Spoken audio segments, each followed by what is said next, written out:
Ça t'est déjà arrivé de t'approcher d'une personne si parfaite que toi, à côté, tu te sens nul ? T'aurais presque envie de prendre de la distance. Et si ça nous arrivait de faire pareil avec Dieu ? Rendez-vous samedi à 2h, 11h et 21h avec nos 3 animatrices, animateurs et leurs invités pour une belle heure de partage, musique et réflexion. Bonjour à toi, auditrice, auditeur, sois le bienvenu. J'ai beaucoup de joie à t'accueillir ici, au Culte Espoir, pour notre rendez-vous hebdomadaire. Alors, le Culte Espoir te propose une heure de convivialité, de simplicité, de partage et de réflexion, évidemment, autour du livre le plus vendu au monde, La Bible. La Bible. 2 chroniqueurs sont avec moi aujourd'hui. Bonjour les amoureux, Amandine et Briand. Bonjour. Salut. C'est chouette de pouvoir construire ce culte avec vous aujourd'hui. Oui, c'est trop chouette d'être là. Merci beaucoup. Et nous avons un invité, un habitué de notre émission, on va dire, le pasteur Pierrick Avelin. Bonjour Pierrick. Bonjour à tous. Merci d'avoir une fois de plus accepté notre invitation. On est heureux de vivre ce temps avec toi autour d'un thème que tu as choisi. Mais peut-être qu'il serait pertinent de te présenter en quelques mots pour nos auditeurs. Oui, avec plaisir. Merci. J'ai grandi en France, dans le sud de la France. Je suis maintenant pasteur en Suisse. Je suis marié avec ma femme Sabrina. Nous avons une petite fille, Eliora, qui va bientôt avoir 7 ans. Oh, dis donc, elle a grandi. Ça pousse vite. Et puis, je suis pasteur à l'église de la Linière à Gland. Très bien. Qu'est-ce que tu as choisi de nous partager alors aujourd'hui ? On va avoir ensemble un paradoxe qui se passe dans la vie chrétienne et comment on arrive un peu à gérer ce paradoxe, cette difficulté. Mais je ne sais pas si j'en dis plus maintenant. Non, C'est un pas mal. paradoxe, très bien. Merci, on se réjouit de te retrouver dans quelques instants, mais place à un premier chant, cœur à cœur du groupe Hillsong, qui au travers de ses paroles nous invite à un cœur à cœur avec Jésus.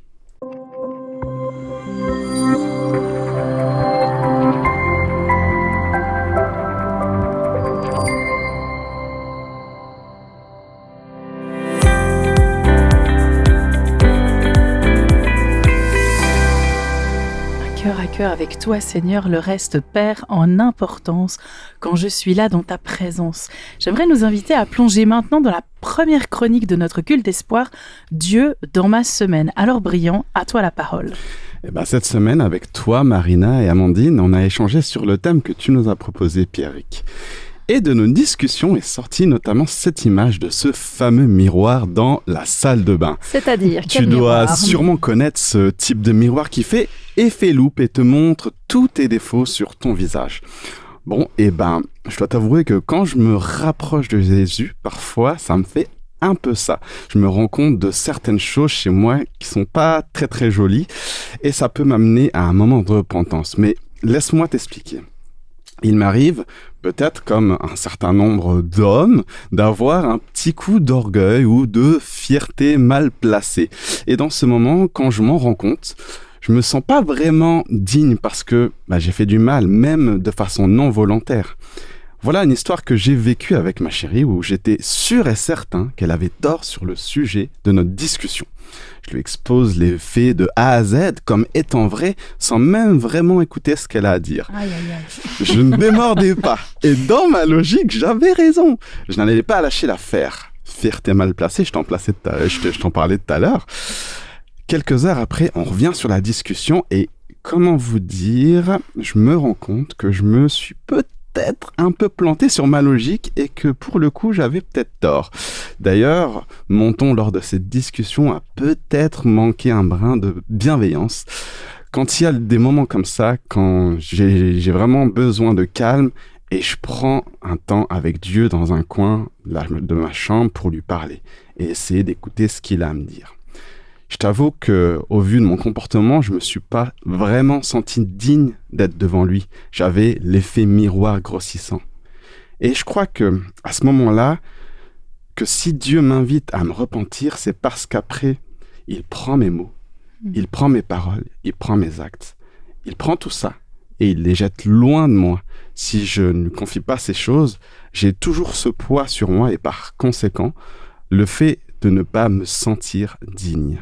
Se présenter devant Dieu me montre que je suis imparfait, mais que par sa force qui dépasse toutes les choses d'en haut, dans le ciel, et toutes les choses d'en bas sur la terre, il nous rend dignes à ses yeux et nous montre réellement son amour. Bon, mon mari vous a partagé un temps de repentance. J'ai eu la même chose de mon côté. Hein. Bon, Dieu fait bosser tout le monde quand on le laisse faire. Hein. Brian, tu as abordé une facette de notre thème du jour quand on se rend compte qu'on est imparfait, qu'on a péché, donc qu'on fait des choses mal, contraires à la volonté de Dieu. J'aimerais donc te partager, cher auditeur, chère auditrice, une promesse qui est en lien avec cela. Elle se trouve dans Ésaïe, un livre de l'Ancien Testament, au chapitre 1, au verset 18. La voici. « Venez et discutons, dit l'Éternel. Même si vos péchés sont couleur cramoisie, ils deviendront blancs comme la neige. Même s'ils sont rouges comme la pourpre, ils deviendront clairs comme la laine. » Dieu promet que si l'on reconnaît nos limites, nos péchés, et qu'on a un désir sincère de vivre cette relation avec lui, il nous libère, il nous rend plus blancs que neige. C'est le mystère de la grâce que nous allons continuer d'explorer ensemble pendant ce culte. Amen, merci Amandine. Il y a une chanteuse qui s'appelle Tasha Cobbs et qui a interprété un Gracefully Broken. Peut-être que tu peux nous le dire en anglais, Non, mais super bien dit. nous dire la traduction. C'est être cassé, d'être brisé de manière gracieux avec la grâce. C'est étonnant, non? Oui, c'est... On dirait deux contraires, on dirait un paradoxe encore. Là. Mais de manière gracieusement brisé. Ouais. C'est particulier, hein. Étrange enchevêtrement de mots qui prend tout son sens à l'écoute de ces paroles qui disent avec beaucoup d'humilité, puis je vais vous lire les paroles. « Prends tout ce que j'ai dans ses mains et multiplie, Dieu, tout ce que je suis. Trouve mon cœur de nouveau sur l'autel, embrase-moi. Me voici, Dieu, les bras grands ouverts, prêt à déverser ma vie gracieusement brisée. Mon cœur est en admiration devant ton nom. Ton amour puissant reste fort jusqu'à la fin. Tu accompliras ton dessein en moi. Tu ne m'abandonneras pas, tu seras avec moi. Me voici, Dieu, les bras grands ouverts, prêts à déverser ma vie gracieusement brisée. Tout à Jésus maintenant. Je ne retiens rien. Je me rends. Tout ce que je suis, je l'abandonne. Je me rends. Fais ce que tu veux. Utilise-moi, Seigneur, je m'abandonne. Je me rends. À ta volonté et à ton chemin, je m'abandonne. Je me rends. Utilise ma vie pour ta gloire. Je renonce à tout. Je me rends. Ton pouvoir à l'œuvre, moi je suis brisé gracieusement. Je suis fort quand je suis faible. Je serai libre. Me voici, Dieu, les bras grands ouverts, prêt à déverser ma vie gracieusement brisée.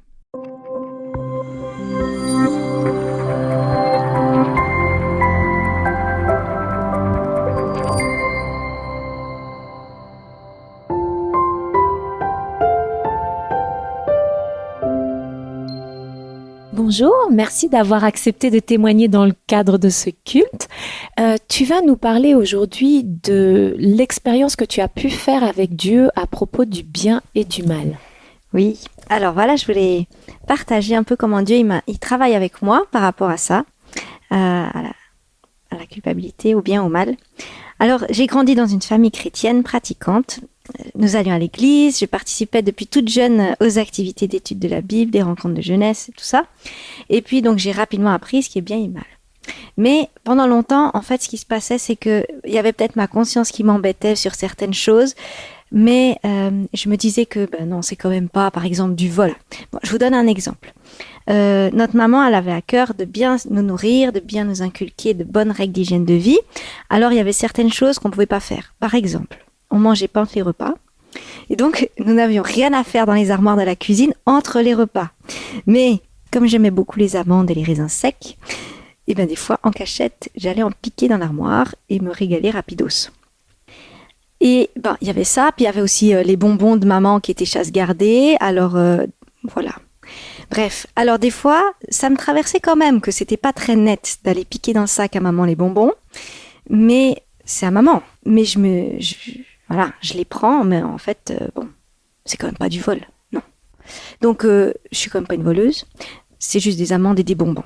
Et voilà, j'ignorais l'alerte mentale. Alors, j'ai continué mon chemin de foi et je me suis engagée avec Dieu au début de l'adolescence.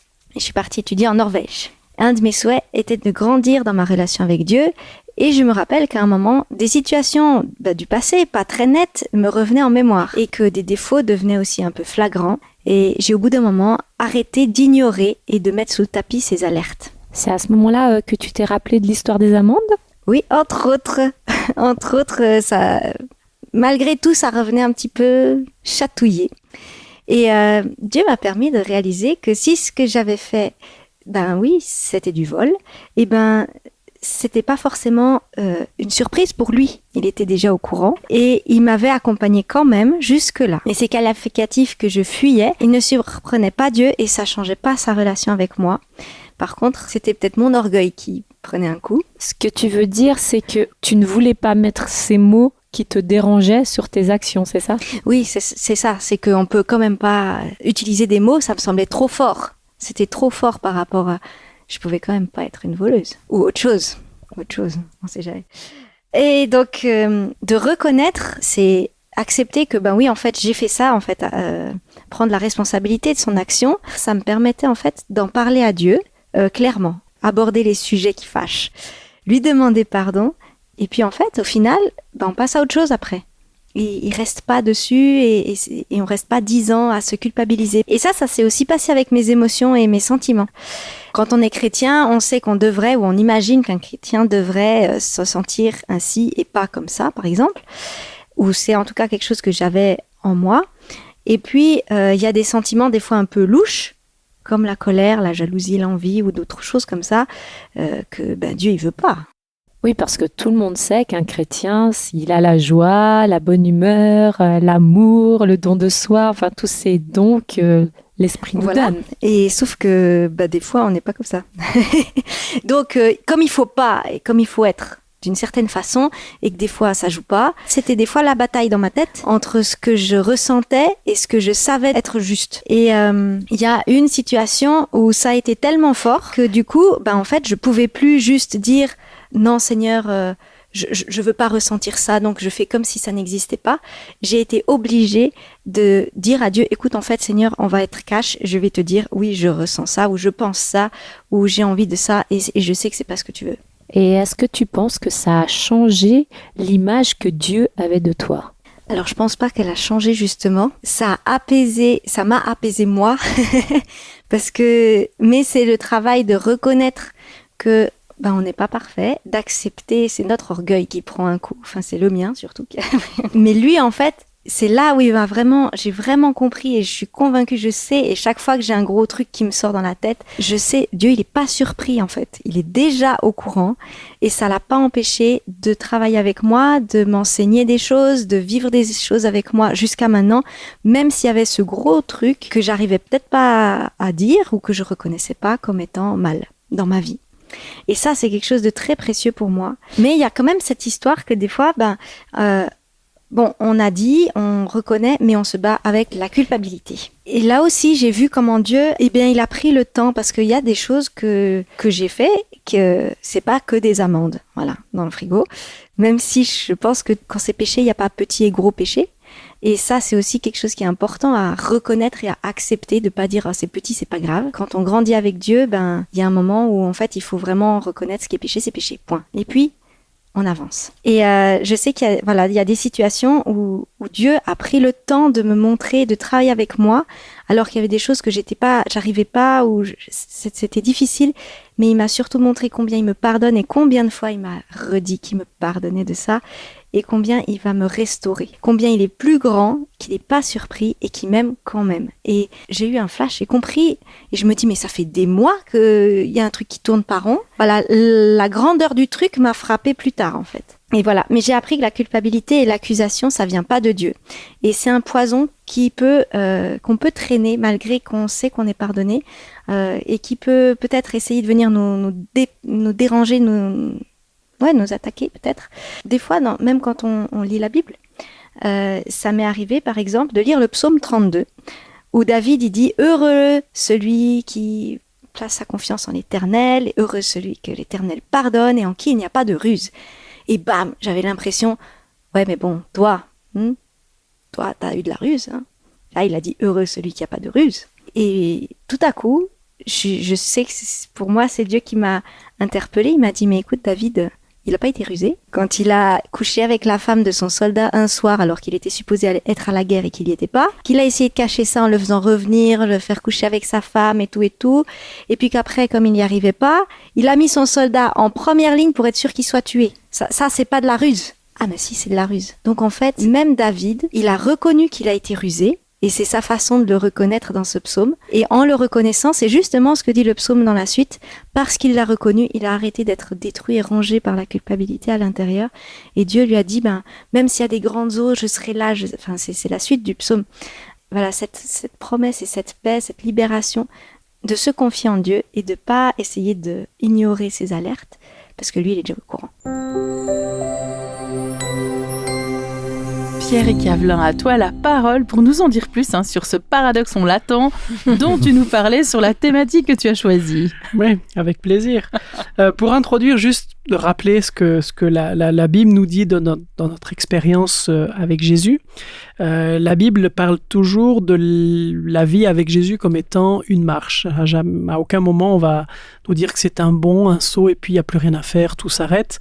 On nous appelle à marcher dans l'amour, à marcher dans la lumière. On nous dit qu'on grandit de foi en foi, de gloire en gloire, de jour en jour. Et même la Bible va nous dire que la clé, elle n'est pas dans le fait, par exemple, de ne jamais tomber, puisqu'on n'est pas des quadrupèdes, on est des bipèdes, on a 2 jambes, mais forcément apprendre à marcher, apprendre à grandir, ça implique de tomber, et que la clé, elle est surtout dans le fait de se relever et pas de ne jamais chuter. En tout cas, l'expérience chrétienne est décrite comme, à chaque fois, une marche. Et c'est vrai que dans cette marche, plus j'avance, plus je grandis avec Jésus, et plus se met en place effectivement le paradoxe suivant qui... Briand, tu l'as très bien décrit, c'est que en fait, plus je m'approche de Jésus et plus j'ai l'impression d'être imparfait, d'être un pécheur. Et c'est exactement, moi cette image du miroir me parle parce que quand j'étais petit, il y avait ce fameux miroir à double face, effectivement, l'une était normale et dès qu'on le retournait, ça faisait peur. Et je me demandais petit pourquoi ma mère avait un miroir comme ça. Maintenant je sais très bien pourquoi. Et c'est exactement ce qui se passe quand on se prépare, on est loin du miroir, tout va bien, puis plus on s'approche, plus on se dit ah ouais là il y a ce petit défaut, cette petite chose, etc. Car plus on s'approche, plus on voit les imperfections, les défauts. C'est peut-être la raison pour laquelle quand les gens s'embrassent, ils ferment les yeux parce qu'on n'a pas l'air beau quand on est proche. Mais bon. Donc voilà le paradoxe de la vie chrétienne. Plus je m'approche de Jésus et plus j'ai l'impression d'être pécheur. Du coup, ça peut être très dur parce que je peux très vite arriver à me dévaloriser. Et si la vie chrétienne se résume à ça, on peut très vite tomber dans l'autoflagellation, de se dire qu'on vaut moins que rien, qu'on n'arrive à rien, qu'on est nul. Et beaucoup de croyants, au cours de l'histoire, ont cru ça. Mais la Bible... Et un auteur dans cette Bible, Paul en particulier, nous présente quelque chose de complètement différent. Ils nous apprennent en fait à pouvoir gérer ce paradoxe et si on le gère bien, on peut s'en sortir et ça peut être même au contraire très bénéfique et très constructif. Je vous propose de lire un texte qui est dans une lettre que Paul a écrite à des chrétiens qui étaient à Colosse, donc l'épître aux Colossiens. Et au chapitre 3, versets 1 et suivants, voici ce qu'il dit. Si donc vous vous êtes réveillés avec le Christ, cherchez les choses d'en haut, où le Christ est assis à la droite de Dieu. Pensez à ce qui est en haut et non pas à ce qui est sur la terre. Car vous êtes morts et votre vie est cachée avec le Christ en Dieu. Quand le Christ, votre vie, se manifestera, alors vous aussi, vous manifesterez avec lui dans la gloire. C'est compliqué ce texte. Ouais. On retrouve la touche de l'apôtre Paul. C'est toujours ça. C'est souvent pas évident à traduire. C'est des phrases très longues avec des concepts qui sont mis dedans. Mais c'est effectivement un texte riche. Mais je crois qu'il y a plusieurs éléments qui ont leur importance. Et vous allez voir qu'au final, il n'est pas si compliqué que ça. Voilà. Donc déjà au verset 1, Paul nous invite à nous focaliser non pas sur les choses d'en bas, mais sur celles d'en haut. Le problème qu'il soulève n'est pas de dire que tout ce qui est en bas, qui vient de notre société, de la terre, est mauvais. Il ne faut pas tomber dans la tentation de tout rejeter, de vivre notre vie comme un ermite, coupé de toutes les choses qu'il peut y avoir ici-bas. Mais ce que Paul essaie de nous faire comprendre, c'est que si ces choses-là prennent la première place dans nos vies, ce sera difficile de regarder en même temps à Jésus, aux choses d'en haut. Si elles prennent toute leur place, nous pouvons arriver à un stade où les choses d'en haut deviennent presque invisibles pour nous. Alors c'est vrai que l'équilibre n'est pas facile à trouver, mais c'est alors que nous grandissons avec Jésus qu'on apprend petit à petit à mettre ces choses dans la bonne orientation. D'ailleurs, Jésus lui-même avait fait une promesse. Il n'avait pas dit chercher uniquement le royaume de Dieu. Il a dit cherchez d'abord le royaume de Dieu et sa justice, et tout le reste, toutes ces choses vous seront données en plus. Donc je crois que Dieu est la clé. Si on le met à la première place de nos vies, dans nos cœurs, au centre, eh bien il est capable de tout bien réagencer pour qu'elle soit à une place juste et appropriée dans nos vies. Donc vivre avec Dieu déjà, c'est pas se priver, mais c'est mettre les choses à leur juste place. Et comment on peut le faire? En mettant lui, Dieu, à la première place. Puis au verset 3, il dit une chose simple, bref, vous êtes morts. Ça nous fait réagir, forcément. Ah oui, Ouais, c'est-à-dire... Surtout qu'il le dit de manière assez déclarative, c'est un fait ici. Alors, il fait référence en réalité au baptême, parce que quand une personne est baptisée, elle retient sa respiration, le symbole de la mort, elle est enterrée sous l'eau, elle va sous l'eau comme symbole de la mise au tombeau de Jésus, et elle renaît d'une vie nouvelle en sortant de l'eau. Et quand la personne prend son souffle à nouveau, c'est comme une nouvelle naissance qui se fait en Christ. Donc cette phrase s'applique à chaque croyant baptisé. Tu as été mort. Mais le texte continue. Notre vie est cachée en Christ. Et je crois là qu'il y a un point central à ne surtout pas manquer. Dieu n'est pas quelqu'un de qui nous devons nous cacher, mais il est quelqu'un en qui nous pouvons nous cacher. Dans notre marche, dans nos erreurs, dans nos chutes, et plus on approche et qu'on voit nos imperfections, on peut parfois avoir la même tentation qu'Adam et Ève dans le jardin, dans le livre de la Genèse. Ils ont fait une erreur, ils entendent Dieu qui arrive. Ils sont planqués. Et ils sont vite allés se planquer, ils avaient peur. Et en fin de compte, la bonne nouvelle que Paul essaie de nous faire comprendre ici, et qu'on retrouve d'ailleurs tout au long de la Bible, c'est que quand on fait des erreurs, quand on sent qu'on est imparfait, au lieu d'avoir peur et de se cacher de Dieu, on devrait plutôt courir vers lui, rempli de confiance en son amour. Et Paul va terminer en nous disant, quand le Christ, votre vie, se manifestera, alors vous aussi, vous vous manifesterez avec lui dans la gloire. Là encore, très affirmatif. On voit quelqu'un qui est sûr de lui. Il ne dit pas « vous pourrez peut-être le faire, vous paraîtrez peut-être dans la gloire avec lui si vous faites tout bien, si vous avez réussi à aller jusque-là ». On est de l'ordre de la certitude ici. Et on a dans quelques versets, un petit texte, je crois un message fondamental. Nous sommes morts, autrement dit, notre dette envers le péché est payée. Notre passé, en gros, a été pris en charge. Notre vie maintenant est cachée en Christ, ce qui veut dire que notre présent est en sécurité. Et il a l'audace de rajouter, quand Christ paraîtra en gloire, nous apparaîtrons avec lui, autrement dit, notre futur est garanti. Et je crois qu'il ne faut surtout pas passer sur cela sans bien comprendre toute la portée que ça a dans nos vies. Notre passé a été pris en charge, notre présent est en sécurité en Jésus. Et notre futur est garanti. Et je crois que c'est seulement à la lumière de cette vérité, de ce postulat protecteur, de ce cocon, qu'on peut espérer grandir et qu'on peut ne pas tomber dans l'autoculpabilité, la peur et une baisse de l'estime de soi. Parce que si on a la moindre idée que nous devons grandir vers Dieu pour pouvoir un jour être sauvés, on va vivre sans cesse plein de doutes, vivre dans l'insécurité et surtout dans la peur. On se dira, est-ce que j'ai fait assez? Est-ce que je suis allé assez loin avec Jésus? Est-ce que je suis assez bon dans ma vie de croyant? Nous savons en réalité que nous grandissons non pas dans le but d'être sauvés, mais parce que nous avons été sauvés. Nous sommes du coup libres de devenir l'homme, la femme que Dieu a voulu que l'on soit. Et tout ça devient possible que parce que la grâce est tout d'abord là. C'est la seule manière pour gérer ce paradoxe correctement. Il y a un livre qui est assez ancien, qui s'appelle Le meilleur chemin, qui a été écrit par quelqu'un qui s'appelle Ellen White. Alors j'aime bien déjà le titre anglais. Le titre anglais, c'est Steps to Christ, donc des pas vers Jésus, non pas des bons, non pas. On retrouve cette idée de marche, de croissance, de cheminement, effectivement. Et elle va dire une chose qui est assez intéressante à un moment donné, qui, je crois, peut-être résonnera en vous dans votre expérience ou dans votre vie avec Dieu. Voici ce qu'elle dit. Il est des personnes qui ont appris à connaître l'amour et le pardon de Jésus-Christ et désirent sincèrement être des enfants de Dieu. Toutefois, elles voient les imperfections de leur caractère et les insuffisances de leur vie, et elles en viennent à douter de la réalité de leur régénération par le Saint-Esprit. Je leur dirai, ne vous laissez pas abattre, nous devrons souvent nous prosterner aux pieds de Jésus. Je dois vous avouer que parfois je me retrouve un peu là-dedans. On a appris, on a connu Dieu, on a vécu des expériences, des choses, et quand on voit qu'on continue à faire des erreurs, qu'on a du mal, et que, oui, on sait qu'on n'est pas parfait, personne n'est parfait, et puis du coup, on en vient presque à douter, mais est-ce qu'en fin de compte, Dieu a été une seule fois dans ma vie? Est-ce qu'il a touché ma vie, mon cœur? Est-ce qu'il agit en moi? Et un doute qui peut remettre en question même jusqu'à toute notre foi et toute notre expérience avec Dieu. Et c'est vrai que ça peut arriver que dans notre parcours, de douter autant de la légitimité de notre expérience. Et je crois qu'on a là le tour préféré de l'adversaire. Je vais vous raconter une petite histoire. C'est une histoire fictive, hein, mais j'aime bien parce qu'elle illustre assez bien cette histoire du doute. Un jour fatigué, le diable décide de prendre sa retraite.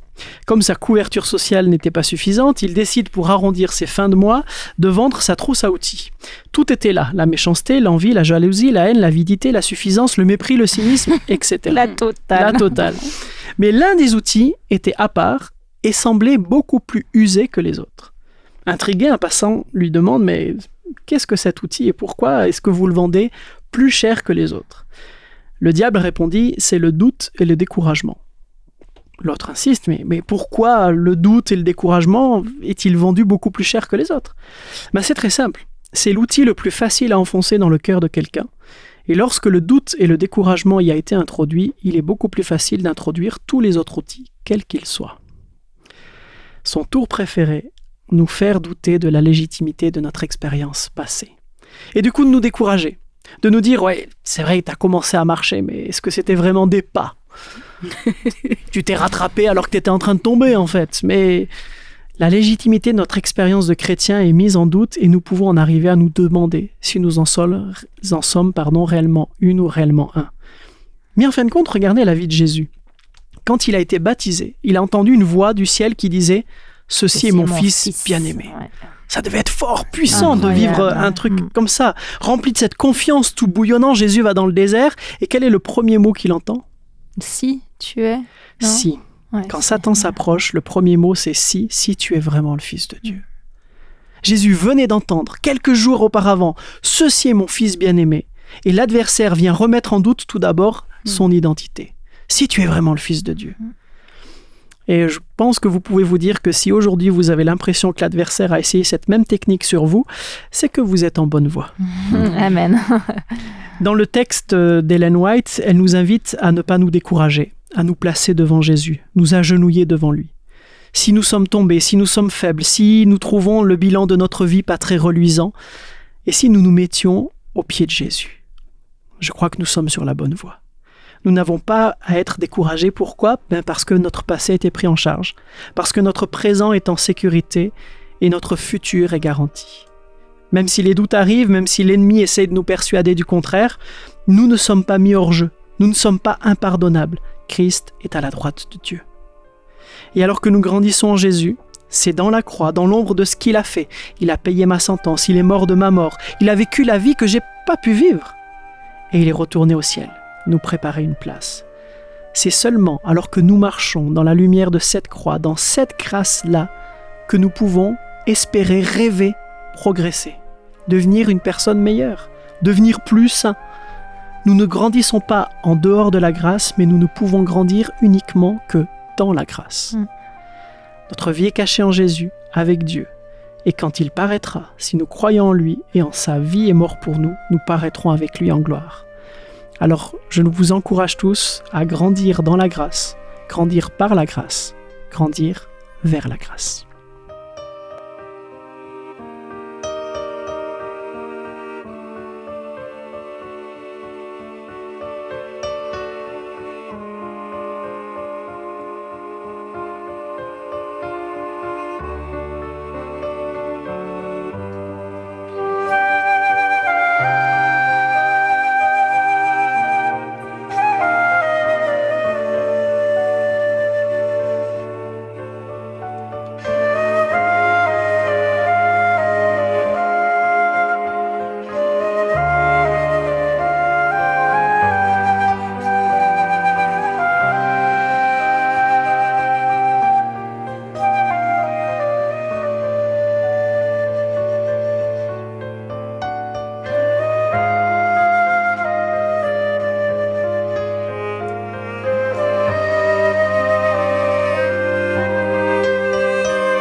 sommes Culte Espoir, auditrice, auditeur. Si tu nous rejoins, sois le bienvenu. Nous venons d'entendre notre invité Pierrick Avelin sur un paradoxe de la vie chrétienne.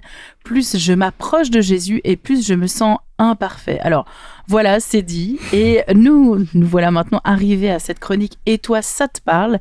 qui nous permet de nous interroger. Et je vous interroge, les chroniqueurs de ce studio, Amandine Briand. Et toi aussi, Pierrick, si tu veux ajouter quelque chose, sens-toi libre d'intervenir. Qu'est-ce que cette thématique vient chercher chez vous ?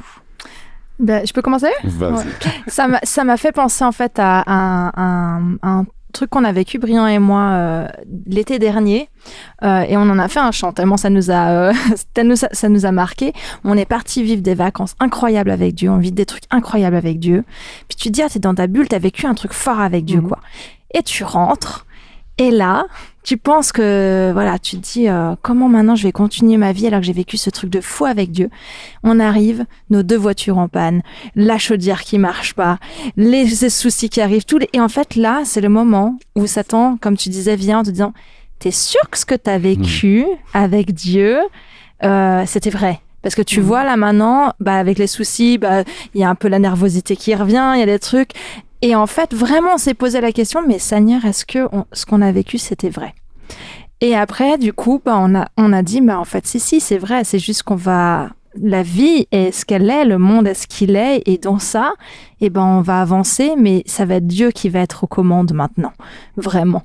Et en fait, c'est ça qui m'a vraiment interpellée dans ton message, c'est quand tu dis que on a vécu des choses avec Dieu, il nous transforme, on reste pécheur parce qu'on est encore sur la terre, mais Satan il vient nous remettre en question sur ça. Et donc du coup une des conclusions c'était vite, on prend un carnet et on écrit ce qu'on a vécu avec Dieu pour pas sans l'oublier quoi, et pour se rappeler quand on aura des doutes que c'était une réalité en fait. Voilà. Tu parles de rappel et justement moi ça m'a fait du bien de t'écouter Pierrick par rapport à l'encouragement.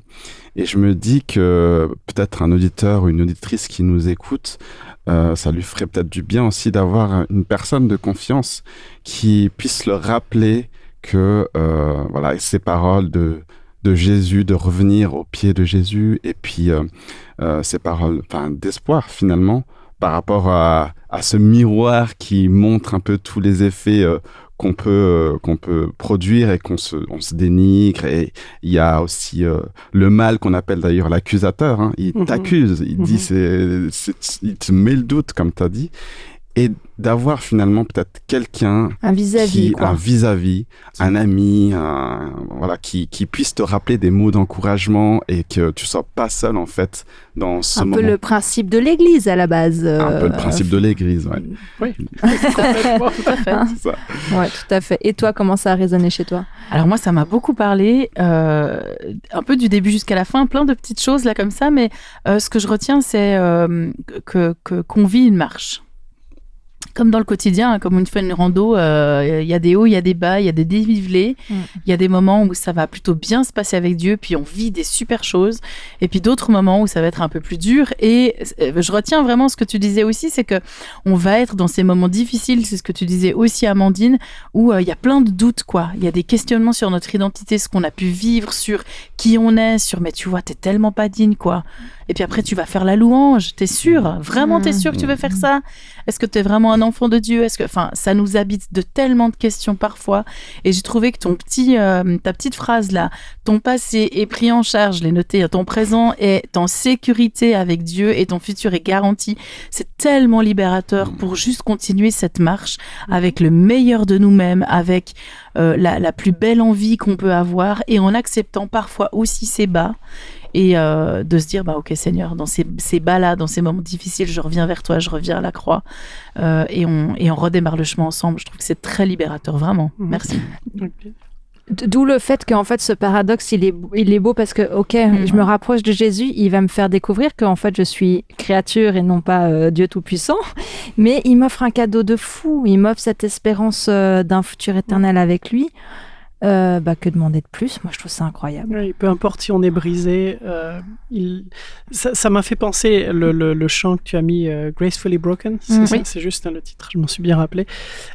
Souvent, nous, quand un objet est cassé dans la vie, notre société est faite en sorte que on remplace, on jette, on rachète, et puis on change tout ce qui est cassé. Et il y a un art japonais que j'aime bien, ou chinois, je sais plus si c'est du Japon ou de la Chine, en tout cas c'est en Asie, qui s'appelle le kintsugi. Je ne sais pas si vous connaissez, ça vous entendu parler. Il raccommode les trucs avec c'est la réparation des pièces de porcelaine ou de céramique avec une laque saupoudrée d'or, et ça fait des très belles céramiques qui sont encore plus belles, je trouve, que le pot au départ. Et ça prend plus de valeur, d'ailleurs. Ça prend même plus de valeur. Et moi, j'aime bien cette image de se dire, mais en fait, Dieu, il est capable de justement... il est celui qui peut faire des jointures d'or dans notre cœur, dans notre âme, et il ne veut pas cacher notre passé. Même si on est brisé, cassé, lui est capable de tout remettre ensemble et de nous donner plus de valeur que ce qu'on avait même avant. Et voilà, ça a parlé c'est très beau. quand tu as choisi ce chant. Merci. Et toi, cher auditeur, chère auditrice, comment est-ce que tu conçois ce paradoxe à la lumière de ce partage biblique?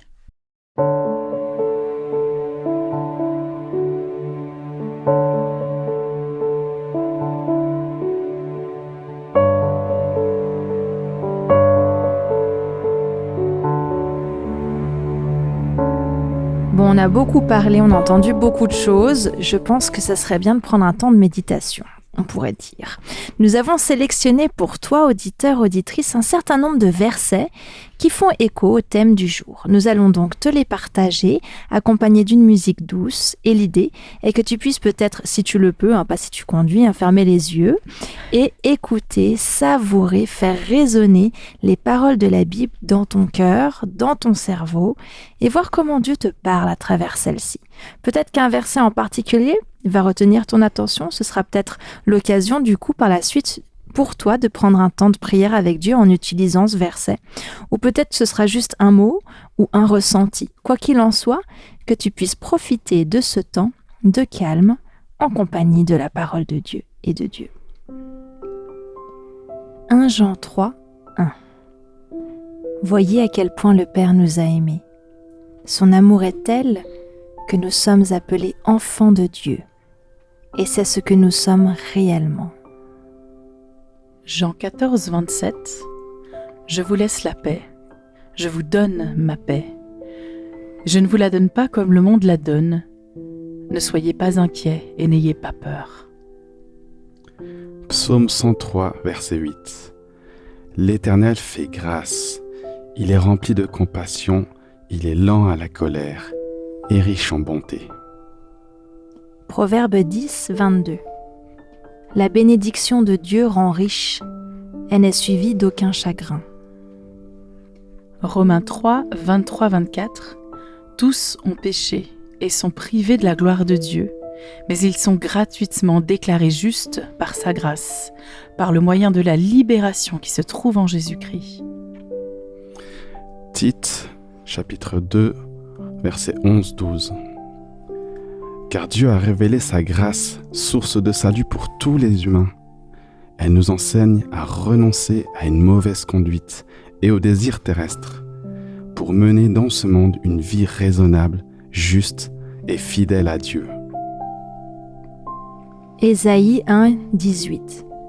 Venez et discutons, dit l'Éternel.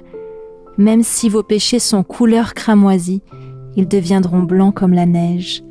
Même s'ils sont rouges comme la pourpre, ils deviendront clairs comme la laine. Romains 8, 1. Il n'y a donc maintenant aucune condamnation pour ceux qui sont en Jésus-Christ. Jérémie 29, 11. Oui, moi le Seigneur, je connais les projets que je forme pour vous. Je le déclare, ce ne sont pas des projets de malheur, mais des projets de bonheur. Je veux vous donner un avenir plein d'espérance.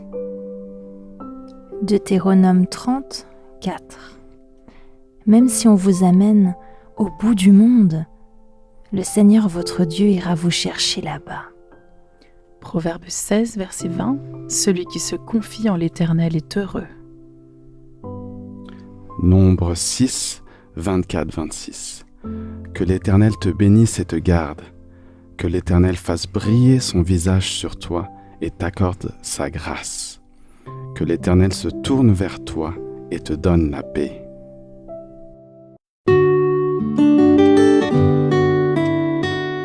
S'approcher de Dieu pour se confier dans sa présence.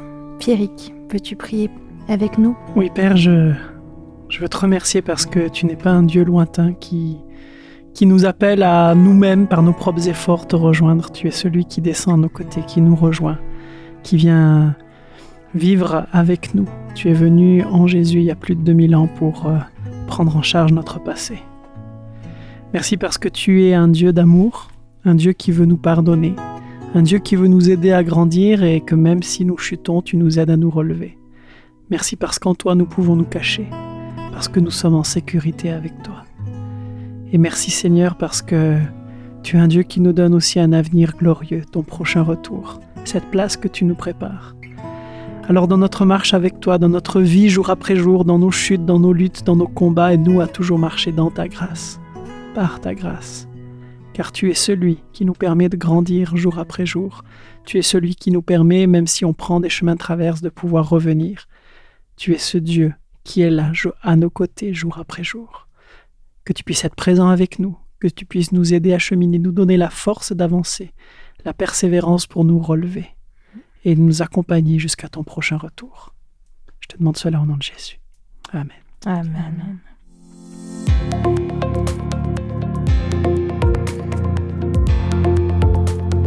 Ah, nous voilà dans une chronique action qui nous invite vraiment à mettre en œuvre, à mettre en mouvement ce qui vient de se dire. Amandine, je te laisse nous en parler. Bon, j'ai eu une idée un peu saugrenue, je dois dire. J'ai lancé un défi action la semaine dernière à l'équipe de chroniqueurs qui m'entourent, m'incluant bien entendu.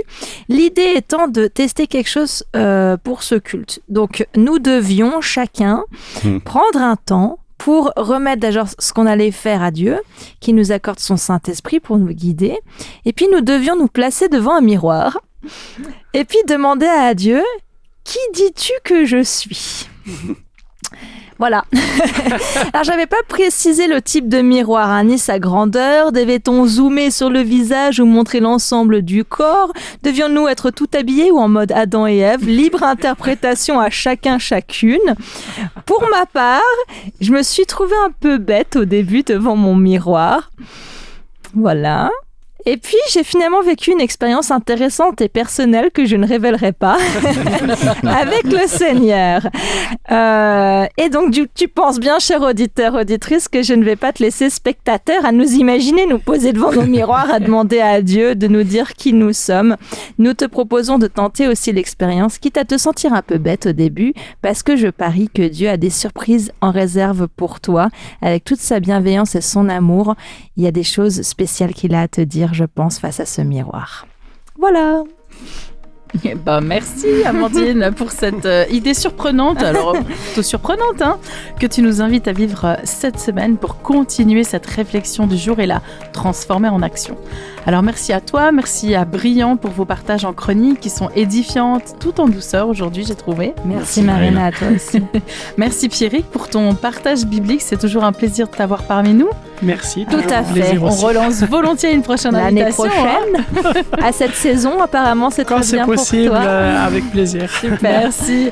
Je remercie également Fred derrière les commandes, ainsi que l'équipe de Pros Production qui réalise un travail invisible mais d'envergure pour chacun de nos cultes.